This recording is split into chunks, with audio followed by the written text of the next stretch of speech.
indica que ahora ¿cuál es la etiología de la fiebre de origen desconocido?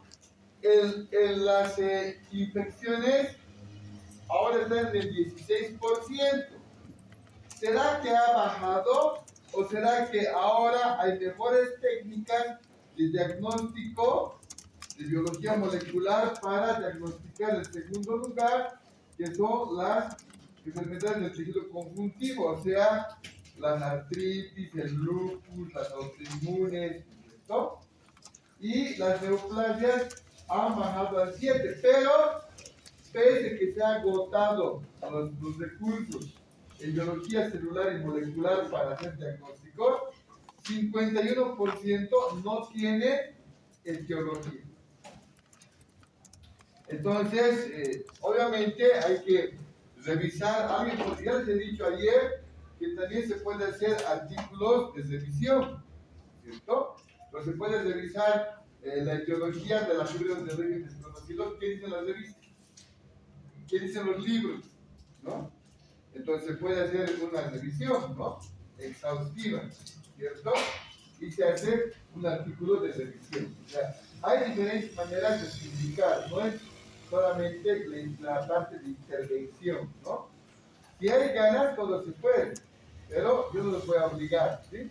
Si se quedan así, también van a seguir siendo mis cuates. Pero me voy a acordar del para. No. He aprendido a que no hay que ser sensible. ¿Sí? ¿De qué sirve? Está hecho, ¿no? Vamos de eso, nada. El Carlitos ha hecho el trabajo, pero hay que revisar para publicar, ¿no? Se puede hacer una revisión de los diferentes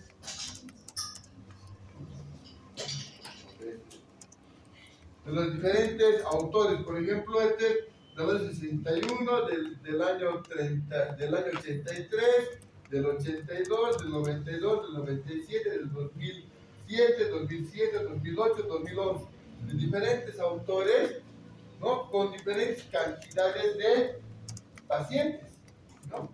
Y han sacado lo que nos interesa, el porcentaje 36, 30, 22, 26, se puede sacar aquí un promedio, más o menos 30, ¿no? Entonces esto es una revisión que han hecho, ¿no es cierto?, de fiebre de origen desconocido, lo que dicen diferentes autores. Entonces eso pueden hacer ustedes. Entonces se puede hacer muchas cosas. Yo les he dicho, me tienen que traer una idea, yo la maduro y mi cerebro evoluciona con ustedes.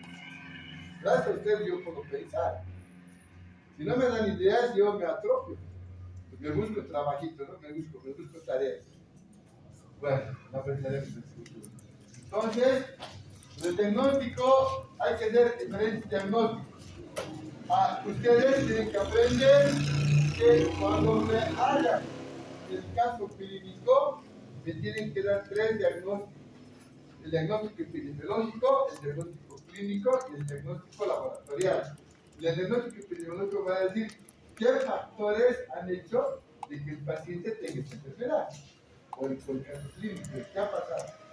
En el diagnóstico clínico, signos y síntomas. Y en el diagnóstico laboratorial, ¿qué laboratorios han respaldado su diagnóstico? Y toda su vida tienen que manejar 3 cosas: el diagnóstico epidemiológico, el laboratorial y el clínico, ¿no? Ustedes van a ser médicos clínicos, pero les van a preguntar por qué ha tenido esta persona, por sus hábitos, por su actividad, qué es epidemiología. Y te van a decir qué laboratorio has pedido. Entonces ahí está la parte complementaria, ¿no? Recuerden que son clínicos ustedes. Una es revisar la historia de viajes, ¿no es cierto? Si ha ido a zonas endémicas o tropicales. Si hablamos de vacunación, ¿no es cierto? Si has recibido vacunación, ¿no? O si no has recibido vacunación. Los que vienen de Europa o de Estados Unidos a América, aparte de recibir la vacuna contra la fiebre amarilla, les vacunan contra la hepatitis. Les vacunan contra la varicela, les vacunan contra el cólera. Pero esas vacunas que son del extranjero no se hacen en Latinoamérica porque nosotros ya tenemos anticuerpos.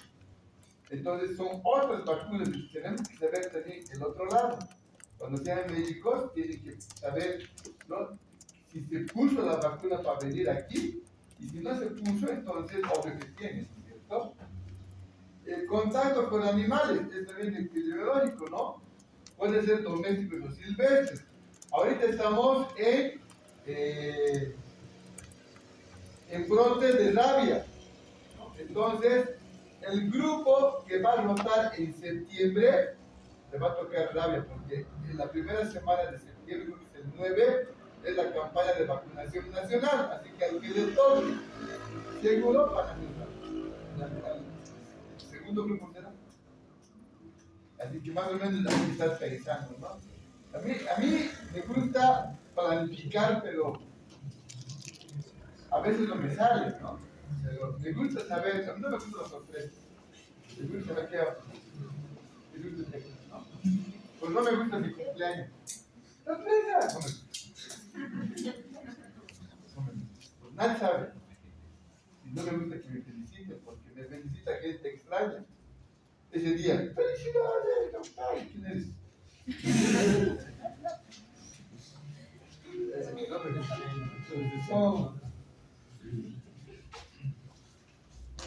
Entonces, historias de antecedentes familiares, por ejemplo, fiebre hereditaria de la fiebre del Mediterráneo, si es que viene de Europa, ¿no? Si ya ha tenido fiebre de origen desconocido, episodios anteriores, entonces algo aparte debe tener. Por ahí tiene un cáncer, por ahí tiene un reumatismo, ¿no?, oculto, entonces tenemos que ver esto, ¿no es cierto? También el linfoma, la fiebre reumática, alteraciones intraabdominales, ¿no? Todo esto son diagnósticos epidemiológicos. Uso de medicamentos, porque algunos medicamentos tienen como efecto colateral fiebre.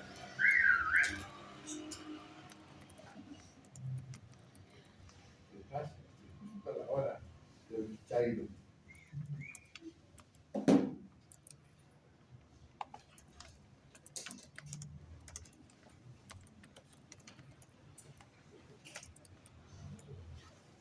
Hay algunos fármacos como efecto colateral, hay una pequeña alza térmica, ¿no? ¿Conocen ustedes alguno? Que tomen el medicamento y después comienzan a sentir calor.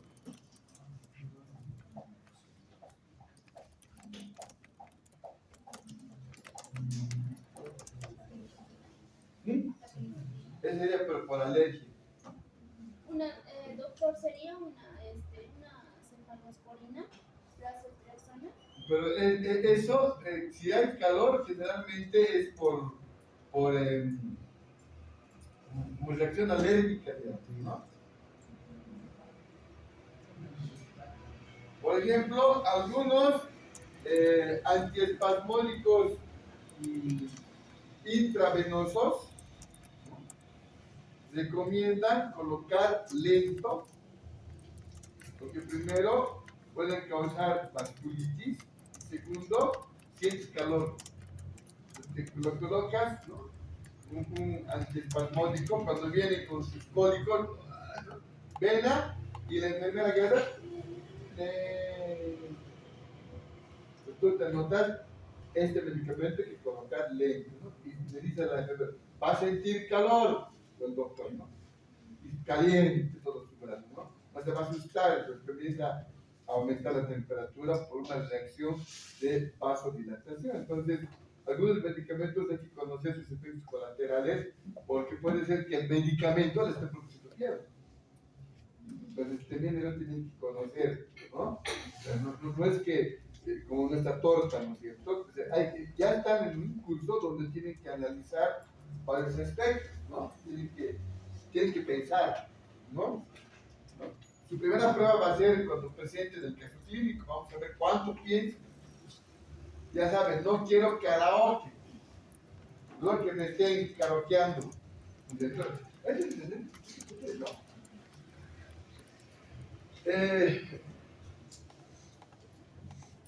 ¿cuáles son algunos patrones? Por ejemplo, cuando tenemos fiebre continua, quiere decir que siempre se presenta la fiebre, ¿no? Durante todo, es una tabla térmica que en algunos hospitales, a los pies del paciente hay una tarjeta que se ve esto, ¿no? Lo que hace, dibuja la enfermera. Y si no está ahí, está en historia clínica, ¿no? Entonces, pero tienen que ver la curva térmica siempre. El doctor, mira, en algunos hospitales está colgado en los pies. El médico viene y ve si está un pico, ¿qué ha pasado? ¿No? Entonces aquí estamos viendo una fiebre continua que se mantiene dentro de un rango continuamente. Esta es la remitente. Sube, baja, sube, baja. Remitente. Sube, baja. ¿No es cierto? Este es intermitente. ¿Cuál es la diferencia entre remitente e intermitente? El intermitente está normal, sube. Otra vuelta baja normal, sube. Está normal, sube. Eso es intermitente. A veces normal, a veces fiebre. A veces normal, fiebre. Normal, fiebre. Remitente se mantiene la fiebre, pero con picos, con rangos, ¿no? Máximos y mínimos de fiebre. La remitente es fiebre, se mantiene la fiebre, pero con picos máximos y mínimos, pero es fiebre. Acá, fiebre, no fiebre. Fiebre, no fiebre. Eso es intermitente, diferente de remitente. Recurrente, ¿no es cierto? Sube la fiebre, baja y vuelve a subir, pero por largo tiempo. Por un periodo largo hay fiebre, por otro periodo largo no hay fiebre, ¿no? Y por otra vuelta sube. Ese es recurrente, diferente a intermitente y a remitente. Y ondulante, ¿no? Tiene un patrón de ondas, ¿no es cierto? Sube, asciende suavemente, llega a un pico, se mantiene en una meseta, vuelve a descender, entonces es ondulante, ¿no? Entonces, para eso se toma la temperatura cada día, ¿no? Y nosotros, como internos, solamente tomamos presión, pulso, frecuencia cardíaca, frecuencia respiratorio y temperatura, acuérdate con tu pistola, ¿no? ¿No es cierto? Con buenas pilas funciona, ya les he dicho que es lo mismo. Cuando esté publicado, seguramente ya van a ser estudiantes, van a ser internos. Entonces, cuando su profesor diga, no sirve, aquí van a publicar. Dice que sí. Pero ¿cómo le queda el ojo al Master of Universe? Todo se cree en rey chiquito. Pero hay que demostrar. En otros países, todos investigan. Nadie es envidioso. Aquí nomás todos somos envidiosos. Memorices. Hay que hacer pruebas de laboratorio, ¿no es cierto? Ahí tenemos, generalmente son pruebas de sangre, aparte que hacer pruebas metabólicas, ¿no es cierto? Dentro de las pruebas de laboratorio, las pruebas metabólicas nos van a servir para ver cómo están funcionando diferentes órganos. Las pruebas metabólicas, por ejemplo, son de función renal, de función hepática, para ver cómo está funcionando el hígado, cómo está funcionando, si está cumpliendo su función o no. ¿No es cierto? Ahí, por ejemplo, tenemos, ¿no? un perfil hepático y tenemos las transaminasas, ¿no? La GOT, la GPT, ¿no? La alcalino fosfatasa, la gamma glutamil transfertidasa, la bilirrubina, total, directa y la glúten. Entonces aquí estamos viendo un perfil hepático completo. Entonces tienen que manejar el perfil hepático. Quiero ver su función metabólica del hígado. Entonces tienen que saber los valores, los nombres, cuándo se pide, por qué se pide, ¿no? Si está elevado, disminuir. En los casos clínicos ya está el caso clínico, ya está con resolución. ¿Qué tienen que hacer por primera vez? Para la segunda, van a tener un caso clínico y tienen que resolverse para la segunda. Saben que de los 4 procesuales solo califico 2. Las últimas 2 vienen de su rotación. Entonces, en la primera van a recitar. No van a recitar, van a analizar. Para la segunda, yo les voy a dar los casos y tú tienes que decidir qué es. Tienes que ver qué es. O sea, como adivinanza, ¿qué es? Tú tienes que hacer todo el análisis completo, ¿no es cierto? ¿Por qué esto? ¿Por qué el otro? ¿No? Como análisis, ¿cierto? Y de esa manera vamos a aprender, ¿no? Y luego ya, Navidad. Entonces, también tienen que aprender cuando haces pruebas de sangre, cuándo se hace con anticoagulante y cuándo se hace sin anticoagulante. Por ejemplo, para hacer coagulación antes de la cirugía, tiene que ser con anticoagulante, con sangre citratada. Y si tú quieres hacer, digamos, cuando tú quieres hacer, para cirugía, tiempo de coagulación, sangría, coágulo y torniquete sin anticoagulante, ¿no? El de la izquierda. ¿Para qué? Para saber lo normal, ¿no? Pero si yo quiero hacer con anticoagulante, entonces ahí tengo que hacer recuentos de plaquetas, glóbulos rojos, ¿no? Tiempo de protrombina se hace con anticoagulante, ¿no? Tiempos parciales de trombina y tiempos de trombina con anticoagulante. Sin anticoagulante son tiempo de coagulación, sangría, retracción del coágulo y pruebas del torniquete. Entonces, no es lo mismo el frasquito si es tapa azul o tapa roja. Así que eso les voy a preguntar. ¿Tiene usted un frasquito con tapa azul? Diga de cuál de estas pruebas se puede realizar y cuál no. Las tiras reactivas, ¿no es cierto?, que sirven para la orina, para hacer pruebas rápidas, se puede medir ahí pH, no, urea, glucosa, todos los metabolitos que salen por la orina se pueden detectar con las tiras reactivas, ¿no? La tapa roja era para... Usted tiene que averiguar. Tapa roja, tapa azul y tapa lila. Entonces, ¿para qué me dice? Lila más. Me dice una más, otro color verde. Entonces, ¿no? Los cultivos no se van a olvidar, ¿no es cierto? Los cultivos bacterianos con sus pruebas bioquímicas también tienen que saber pedir.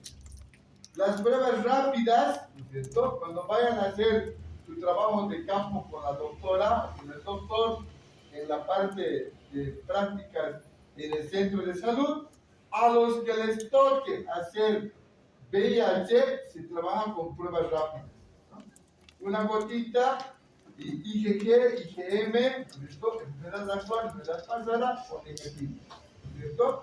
No se dice negativo, se dice no reactivo. No se dice positivo, se dice reactivo. Necesito también tiene que ver. Y aparte de las pruebas de laboratorio están los diagnósticos de gabinete, donde, ¿no es cierto?, pueden ver, ¿no?, lo que está marcado para saber qué es.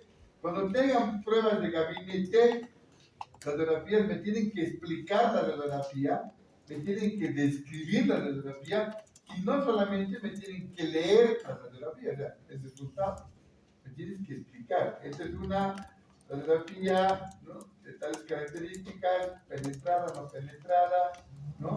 Se puede observar en lóbulo superior, en base, tienes que explicar. No tienes que leer lo que dice el artículo o el caso clínico, tienes que explicar. Entonces yo me voy a anotar todo. Y de acuerdo a lo que hablen más, ustedes van a entrar con 10. Entonces comienzas a tener errores, 9, 8, 7, yo voy a anotar los errores. Eliminarse antes los 3 errores. 10 menos 3, 7. ¿Cuánto te nota? 70. Entonces, sencillo, todos entran con 100. Pueden mantener o bajar. ¿Sí? Entonces, por eso que tenemos que hacer, van a ser, las exposiciones son cortas. Capacidad de síntesis. No es hasta que se agota, no es como los doctores, media hora después ya, la próxima, no. Aquí es en una sola clase. Todos. Tienen que tener su data, tienen que grabar la primera, la segunda, la tercera, izquierda, unas cavernas, ¿no? Parecen bolsas, parecen quistes. O, ¿no? Las tomografías, yo no he llevado tomografía como materia, o sea, no sé. Ecografía, para mí es swahili, afgano, arameo, qué cosa. Yo no entiendo aquí está la vesícula. La ecografía de Lucas. Aquí está. ¿Dónde? Nunca vi. Es que ya, pero no era tan machista. Está la guagua.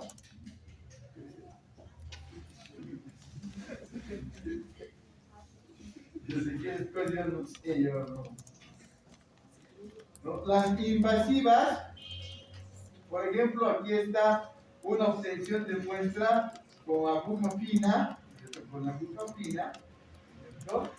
Donde se está guiando con un ecógrafo para donde va a pinchar, para tomar la muestra en la punta de la aguja, ¿cierto? Una pequeña muestra, ¿no? Ahí está cómo se hace el método para obtener, ¿no? A la derecha, el primero es una muestra seguramente de mama o de pulmón. En la derecha es para obtener médula ósea, ¿no? Para seguramente trasplantes de médula, ¿no? Para ver si tiene un cáncer en la leucemia. Entonces, con un trocar le tienen que introducir en la crestilla acá y obtener una médula ósea roja, ¿no? Para ver cómo están, si es que se confirma un cáncer o para hacer el trasplante, ¿no es cierto? Invasivos. Por ejemplo, el de la derecha tiene que hacer, ¿no es cierto?, un cirujano. O en su defecto tiene que ser, ¿no es cierto?, un hematólogo con experiencia, un cirujano. A la izquierda, el oncólogo, ¿no? El oncólogo cirujano tiene que hacer esto para sacar la muestra. O sea, no es nomás cualquier hijo de vecino, ¿no? Aquí tiene que ser el neurocirujano. El anestesiólogo punza la columna, pero para hacer anestesias aquí, no para obtener líquidos aquí. Aquí es el neurocirujano, ni siquiera el neurólogo, neurocirujano. Y como ya sabe, ya sea que esté sentado o echado, al hacer la punción, se deja, ¿no? Tiene que salir el líquido, no se aspira, ¿cierto? Entonces ahí están viendo el de la derecha, un líquido hemático, ¿no? Entonces seguramente este ya tiene una hemorragia, ¿no es cierto?, cerebral y está contaminado su líquido cefalorraquídeo, que es cristalino. Las pruebas de genética molecular, ¿no es cierto? Ahí están las famosas PCR, ¿no es cierto?, las pruebas moleculares, ¿no? Y esas pruebas de genética molecular, hay las de citología, las pruebas de biología celular y biología molecular, ¿no? Entonces hay que aprender las otras pruebas, ¿no? Porque te van a preguntar en el grado, en el grado, ¿qué pruebas vas a pedir? Yo te voy a preguntar, y en este caso, ¿qué me hubieras pedido que no esté aquí? Si yo pregunto, quiero decir que yo tengo la respuesta. Nunca te voy a preguntar algo que yo no sé. ¿Sí? Pues si hay algo que yo sé, tú tienes que saber. Entonces, tampoco te voy a preguntar qué es difícil. O sea, todo lo que expliques, ahí voy a preguntar. ¿No has explicado? Te pregunto. Habíamos hablado de la fiebre y del tratamiento antipirético. Cuando hablamos del tratamiento antipirético, tenemos que saber cuál es más antipirético que el otro, ¿no es cierto? Entonces tienes una lista entre ketoprofeno, ácido acetilsalicílico, ¿no es cierto? Paracetamol, ketoprofeno, etcétera, etcétera, ¿no? En la primera dice administración de los tratamientos vía bolo oral 2 horas después de la inoculación de lipopolisacáridos de Escherichia coli. En este caso, ¿no? En una investigación les han colocado toxinas de bacterias gram negativas, ¿no? Y han hecho el empleo de tratamiento para ver con cuál bajaba más rápido la fiebre, ¿no? En la segunda parte empieza la administración de los tratamientos vía agua de bebida 2 horas antes de inoculación. Entonces han hecho, esta es parte de un trabajo de investigación para comprobar cuál medicamento es más antipirético, cuál AINE es más antipirético, más analgésico, ¿no es cierto? O más antiinflamatorio. Eso han aprendido en farmacia, pero tienen que repasar. Porque cuando estén más arriba, les van a preguntar, ¿qué le voy a dar? ¿Cierto? El doctor Duchenne tiene una teoría. El doctor Duchenne a sus postoperatorios les da paracetamol. ¿Por qué? Porque la bibliografía dice que hay que dar paracetamol y le ha dado buenos resultados. Con artículo en la mano. ¿Qué se llama eso? Actualización. La mayoría de los médicos temen a la actualización. Se quieren entender lo que han aprendido. ¿No? Pero tú tienes que ir adelante. Entonces, ahí vienen los temores. No, así nomás que se quiere. Entonces, el doctor hace comparación. ¿Qué tal?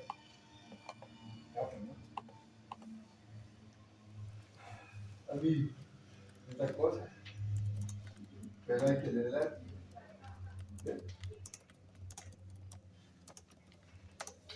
Entonces aquí está, ¿no? De los antipiréticos, los salicilatos, los paraminofenoles, el ácido propiónico y las pirazolonas, ¿cierto? Entonces aquí están los ejemplos de los diferentes medicamentos y de estos medicamentos vamos a ver cuál es la diferencia. Por ejemplo, el paracetamol es analgésico y antipirético, sí, pero el ibuprofeno, además de ser analgésico y antipirético, además es antiinflamatorio, ¿no? Pero el paracetamol disminuye la fiebre, ¿no es cierto? No el ibuprofeno. Pero el paracetamol calma dolores leves, pero el ibuprofeno calma dolores con inflamación. El paracetamol tiene un defecto, no apto para problemas hepáticos ni apto en el embarazo. Pero el ibuprofeno, ¿cuál es su parte negativa? Tampoco en el embarazo, pero lo malo es que daña la mucosa gástrica, por eso que hay que tomar a veces con un omeprazol o una ranitidina. Entonces ahí está, ¿cuáles son antipiréticos? Paracetamol, ibuprofeno, en segundo lugar, naproxeno, ketorolaco. Y antiinflamatorios, naproxeno, ¿no? Diclofenaco, ketorolaco, indometacina. La indometacina es supositorio. Cuando las doñas están con dolor menstrual, una indometacina supositorio, chalita. Entonces, esos son para dolores de la cintura para abajo, ¿cierto? Y porque hay seguramente inflamación de las paredes. Analgésico, metamizol, que ya conocen, naproxeno, ketorolaco, ¿no? Entonces, ahí tienes por una clasificación por potencia, ¿cierto? Tienes que saber esto, tienes que saber, ¿cierto?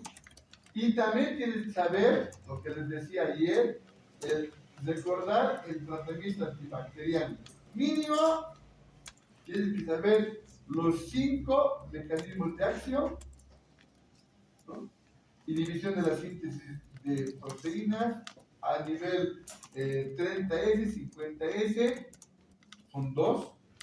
Inhibición de la pared celular, de la síntesis de pared celular, inhibición del ácido nucleico, alteración de la permeabilidad de la membrana y inhibición del metabolismo, ¿no es cierto?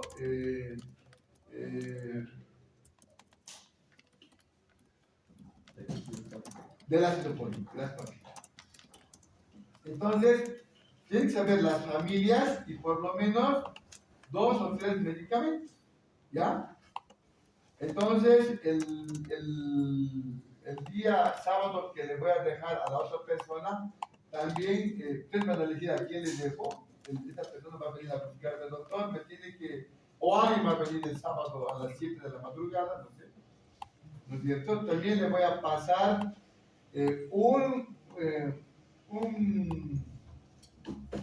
un cuadro para aprender los antibióticos con colores, por familias. Bactericidas, bacteriostáticos. Y mecanismos de acción más familias y ejemplos. No dosis, no dosis, pero por lo menos familias. Eso te voy a preguntar. Te voy a, cuando venga el emisario, eso más van a tener para repasar, ¿sí? O sea, no les estoy pidiendo que me aprenda. O sea, han llevado, sí, pero tienen que repasar, ¿cierto? Así que tanto me han hecho trabajar que ya me dio fiebre.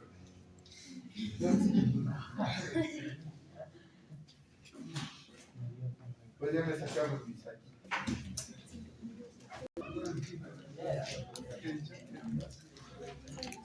Bueno, entonces, en sepsis, miren, de sepsis, Dios mío, es mucho. Allá, ¿sí? Hay un libro de sepsis que me compró, todo el sepsis. Hasta ahora no lo leo porque me da fiebre. Hay un libro todo de sepsis que me compró. No lo sé. Pues ya, digo, no, tenemos que agotar nosotros, no tenemos que, quién sabe de bacteriemia, pero no de sepsis. Aquí vamos a hacer un repaso desde, como de la fiebre, de la sepsis, que es sepsis, ¿cierto? ¿Sí? Para que ustedes tengan un conocimiento amplio y cuando tengan que leer un libro, o un artículo, o una clase y les digan sepsis, tu mente rápidamente diga esto, sepsis, más estos dos, shock séptico, listo. Así tienes que terminar hoy día la clase. Así vas a terminar.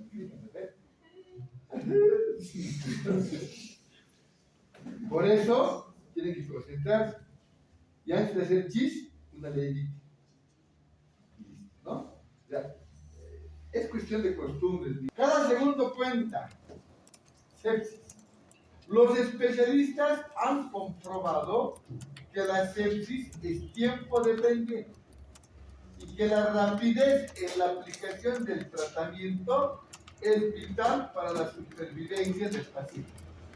Los estudios demuestran que un paciente con sepsis sobrevive a la dolencia en un 80% de los casos si se le aplica el tratamiento durante la primera hora. ¿No es cierto? Eso les están enseñando que la primera hora es la clave. Si recibe tratamiento durante la primera hora con un buen diagnóstico, sobrevive. Si no, ¿para qué vas a hacer? Es gastar plata nomás, pero usted sabe que tiene que ser inhumano, ¿no? A veces el paciente se muere en su delante. Y están viendo los familiares. Ya está muerto, pero haz que te vean. Señora, lo siento, hemos hecho lo posible. Pero si no te van a hacer nada, por lo menos así es. Se ha realizado el comité de hacer una conferencia del, del Comité de Consenso del Colegio Americano de Fisiología y la Sociedad de Medicina Crítica, ¿no?, en el año 92, y se ha realizado consenso. ¿Qué es consenso? Se han reunido y han dicho: ¿cuál es tu experiencia sobre la sepsis? Yo diagnostico así, y vos, yo diagnostico así, yo así, yo así. Entonces, a ver, pondremos de acuerdo. ¿Cómo vamos a diagnosticar la sepsis? Yo opino así. No científicos, no casos como de la fiebre, tantos voluntarios, tantos, no. Consenso, se han puesto de acuerdo. Se han puesto ese consenso. Igual que la hipertensión, es consenso, tienen que leer el octavo consenso. En el octavo consenso, ahí dice cuánto es la presión normal, cuánto es hipertensión, cuánto es hipotensión, cuánto es prehipertensión. Tienen que leer el octavo consenso de cardiología. Consenso, reunión de cuates, expertos, y han dicho: mi experiencia, mire, he ido mal, pero estos cuates que parecían sanos ya estaban mal. Ah, ya. Y tú, sí, ya. Entonces, de aquí a aquí es prehipertensión, de aquí a aquí es hipertensión. Así. Consenso, igualito, consenso. Entonces, ¿qué han decidido? Que el sepsis es la putrefacción o descomposición de materia orgánica, que es una disfunción orgánica potencialmente mortal causada por una respuesta anómala del huésped al infección. Entonces, lo que estaban en cierto es de que es una disfunción orgánica, ¿no?, que puede llevar a la muerte por una respuesta no deseada del organismo frente a este agente, frente a esta causa. Entonces, vamos a ir poniendo numeritos. Sepsis 1, Conferencia del Consenso 1991. ¿Qué han decidido el 91? Publicado, ahí está en la base, la revista, el 92. Siempre hay que basarse en los artículos de actualización. ¿Sí? Dice que yo no me estoy inventando definiciones, esto está escrito y se puede descargar del internet las publicaciones. Entonces, en el consenso, primer consenso, han determinado que la sepsis es una respuesta inflamatoria sistémica, o sea, el SIRS, asociada a una infección. Ahí nació el SIRS, ¿no? La respuesta inflamatoria sistémica. Respuesta inflamatoria sistémica, asociada a una infección. Entonces, eso yo creo que no hay ningún problema, pero eso fue del primer consenso, ¿no?, del SIRS.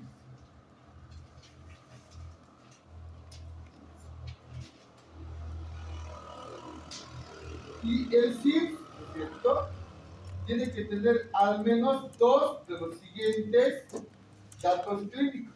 Dos de los siguientes datos clínicos. Puede tener temperatura mayor a 38 o menor a 36, frecuencia cardíaca menor a 90 latidos por minuto, mayor a 90 latidos por minuto, o una frecuencia respiratoria mayor a 20 respiratorios por minuto, o un recuento de leucocitos mayor a 12.000 o menor a 4.000. ¿No? Los gringos manejan 12 por 10 a la 9. 4 por 10 a la 9. Traducido para nosotros, mayor a 12.000 o menor a 4.000. O mayor al 10% de forma simultánea. Entonces, ¿no?, dice que de estos, dos al menos: temperatura con frecuencia cardíaca, temperatura con frecuencia respiratoria aumentada, 12.000 de glóbulos blancos con temperatura, 90, más de 90 pulsaciones, más de 90 latidos por minuto, más menos de 4.000 glóbulos blancos. Entonces, tienen que haber de estos dos, ¿no? Dos, al menos dos, para decir que SIRS. ¿Qué es SIRS? Respuesta inflamatoria sistémica, ¿no?, asociada a la infección. Entonces, primero diagnosticas el SIRS y después buscas la etiología del SIRS.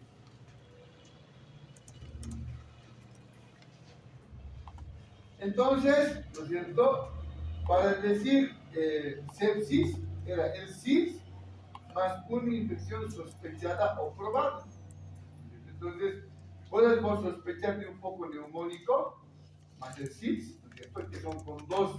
El SIDS viene con dos, de los cuatro, dos características clínicas y tienes que sospechar de una infección o tienes que haber encontrado un cultivo positivo para decir.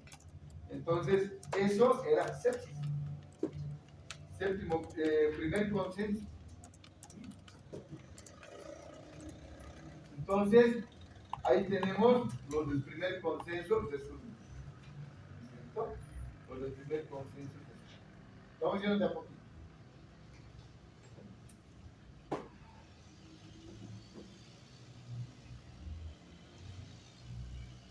Sepsis grave. Ya tenemos sepsis, entonces lo primero programa SIDS, con uno de los dos, ¿no? Para hacer SIDS, dos, al menos dos. Si son más, mejor, pero al menos dos. Si solo es temperatura alta, no es SIDS. Es temperatura con leucocitos arriba abajo, con frecuencia cardíaca elevada, con frecuencia respiratoria elevada, no dos. Y entonces la sepsis era infección sospechada o probada más SIDS. Y sepsis grave, según el 91, era la sepsis, o sea, el SIDS con la infección probada o sospechada, más disfunción orgánica aguda. O sea, insuficiencia renal, insuficiencia hepática, ¿no? Confusión, alteración mental. Entonces, esa es la disfunción orgánica aguda. ¿Cierto? Entonces, ese término de sepsis grave ha hecho tambalear, porque entre sepsis y sepsis grave, el límite es muy delgado. Muy delgado. Entonces, el tercer término, shock séptico. Entonces, ahí ha nacido el shock séptico. No se traduce esto, ¿ya? Algunos doctores ridículos, van a disculpar, dicen choque séptico. No se traduce. Shock séptico. Ni modo que yo viaje a Estados Unidos y sea el doctor Moon.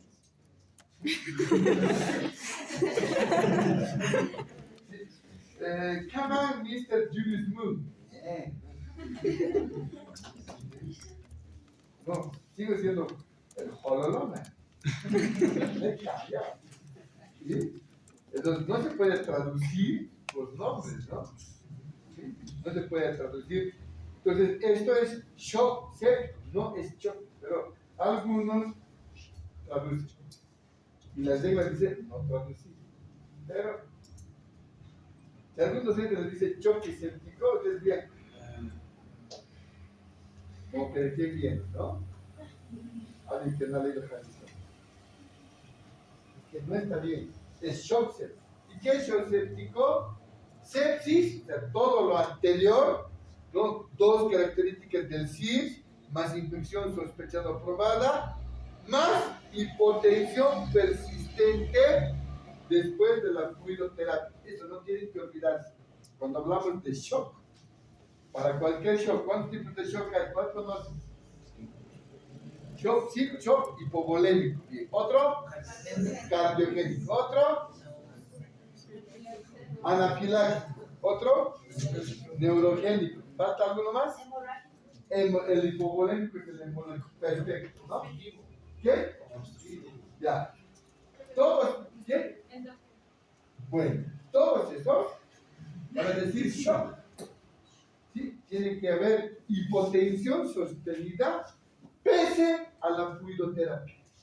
Se supone que cuando baja la presión, tú le pones suero y le liberas la válvula y le tiene que subir la presión porque es un fenómeno, ¿no es cierto?, físico. Pero si pese a que le colocas tu suero no sube, es shock.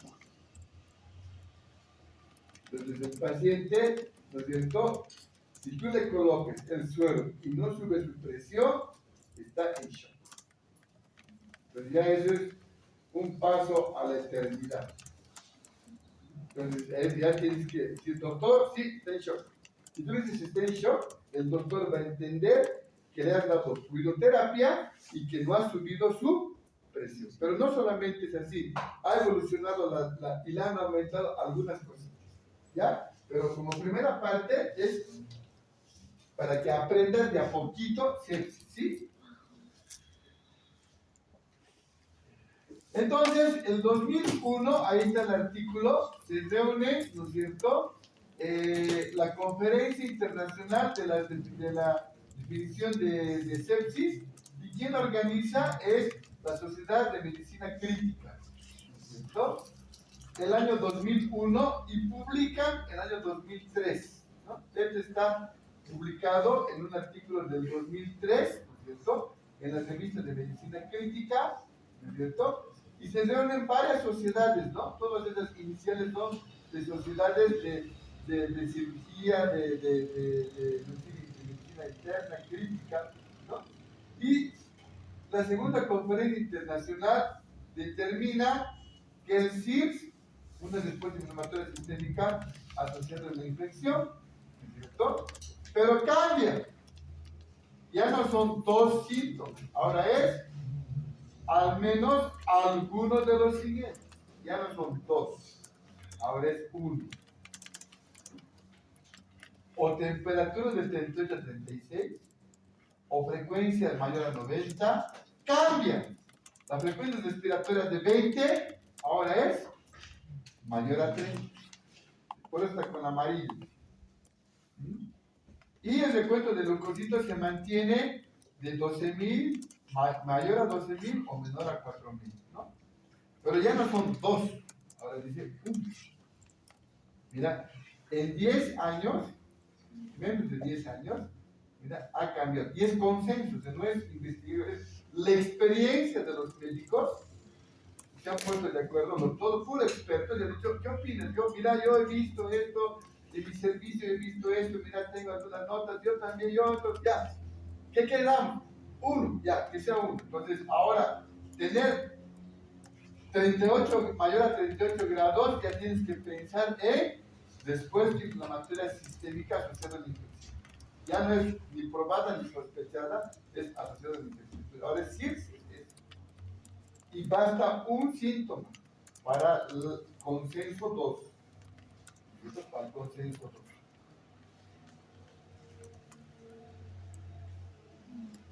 Pero aquí viene lo grave. ¿Por qué han dicho 1? Porque vamos a tener 3 diapositivas de puro, en amarillo, puro pruebas de laboratorio que puede ser simple. O sea, mira, o elevación de la proteína C reactiva, o alteración del estado mental, o edemas o balance hídrico positivo, o hiperglucemia o de diabetes. Este consenso ha sido el peor.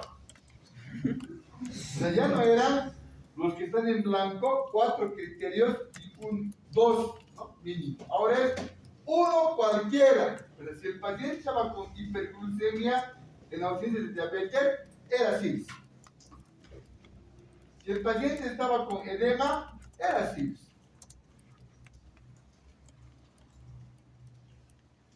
O hipotensión arterial, o saturación venosa de oxígeno mayor a 70, o índice cardíaco mayor a 3.5, o parámetros de disfunción orgánica. Este ha sido el peor consenso. Pero ha sido un consenso. O sea, tenía una lista así, que ni ellos podían memorizar. ¿No? O hipotensión arterial, o oliguria, o elevación de creatinina, coagulopatía, hilo paralítico, trombocitopenia, hiperbilirubina, lactacidemia, disminución de relleno capilar. Dios mío, no se pasa. Es decir, todo esto, ¿quieren que repita? No. O hasta ahí. Entonces, imagínate la cantidad de parámetros, como dicen, se han tocado. Entonces, ¿qué ha pasado para obtener eso? Pero fue el peor, ¿no? Entonces, muchos hospitalizados, en conclusión de esto, no cumplían los criterios de sepsis. No necesariamente en relación con un proceso de infección. Por lo tanto, nueva conferencia. ¿Por qué? Porque es que han pasado unos 10 años otra vuelta y no había relación, había confusión, ¿no es cierto? Entonces ya otro consenso, el 2014, nueva conferencia. Y con la nueva conferencia, para definir qué es sepsis, no Macán, haremos de nuevo la tercera conferencia, ¿no? La conferencia 1 tenía 3 definiciones: sepsis, sepsis grave y shock séptico. ¿No? La conferencia 2, ¿no es cierto?, tenía 500 parámetros. Y la conferencia 3, ¿no?, que se ha hecho en el 2015, se ha publicado en la revista JAMA el 2016. Aquí está de mayo 1. Está de mayo 2016. El 2 de Gigi. Ya estaba de sueño, creo.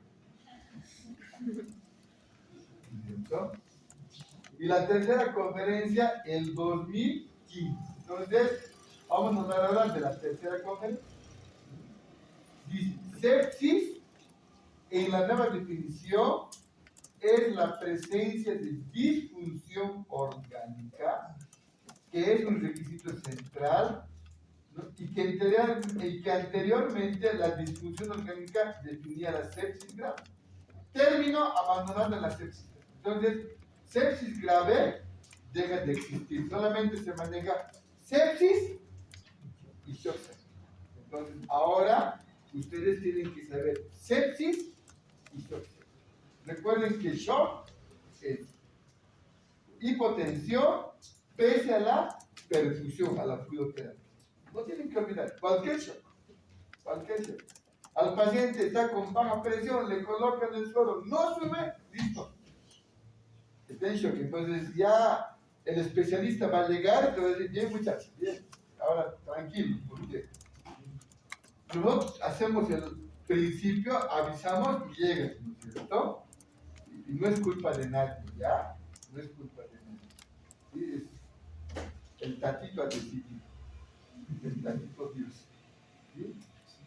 Hasta eso hay que aprender, niños, ¿sí? Hay que aprender a vivir. Les va a pasar de todo, tranquilos nomás.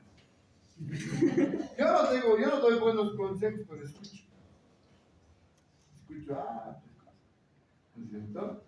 Y a veces te hablo, ¿no? O a veces te cuento yo otras anécdotas, ¿no? Entonces, más bien que les está yendo bien nomás, no tienen que, estamos acostumbrados al estrés, ¿no? No hay que seguir estresándose, ¿sí? Pero tranquilos. Entra por una, sale por otra. No olvidar. Entra por una, sale por otra. Vuelve a entrar, vuelve a salir.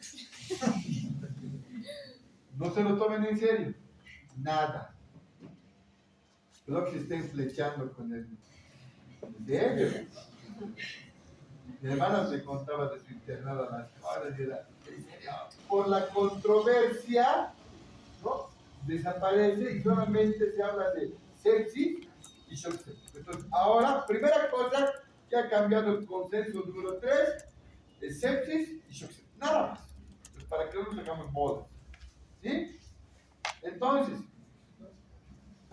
sepsis, ¿no?, en la nueva definición, es la presencia de disfunción orgánica, que es un requisito central, ¿no es cierto? Disfunción orgánica. Y shock séptico, ¿no es cierto? Y shock séptico, ¿no?, es la disfunción de órgano potencialmente normal y que tiene su causa en la respuesta anómala. Entonces, es lo mismo que el principio, solamente con otras palabras, ¿cierto?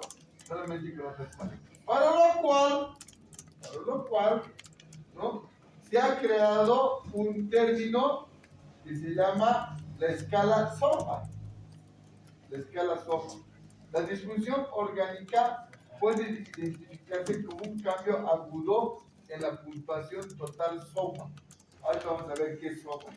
SOFA es donde te echas digo, donde te sientes, perdón, estoy confundiendo también. Donde te sientes para ver la tele, ¿no? Como el Homero Simpson tiene su sofá para ver la tele y cuando se lo llevan, uno reclama, ¿dónde está mi sofá? Ya estás acostumbrado a los resortes. SOFA es una evaluación de la insuficiencia orgánica secuencial relacionada con la sepsis. SOFA es la evaluación de la insuficiencia orgánica secuencial relacionada con la sepsis. ¿No es cierto? Y la distribución orgánica, ¿no?, tiene que darte en la puntuación de SOFA mayor o igual a 2 puntos. Mayor o igual a 2 puntos. ¿Sí?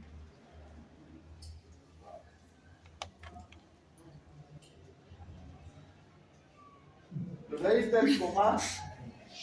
¿Listo? ¿Sí?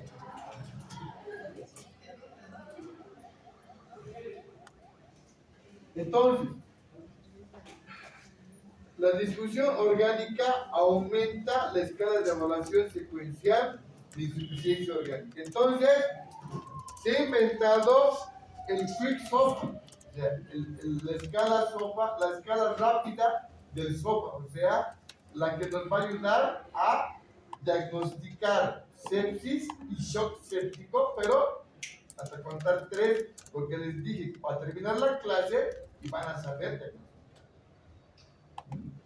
Porque el segundo consejo es desastroso. O sea, ni en las han podido memorizar.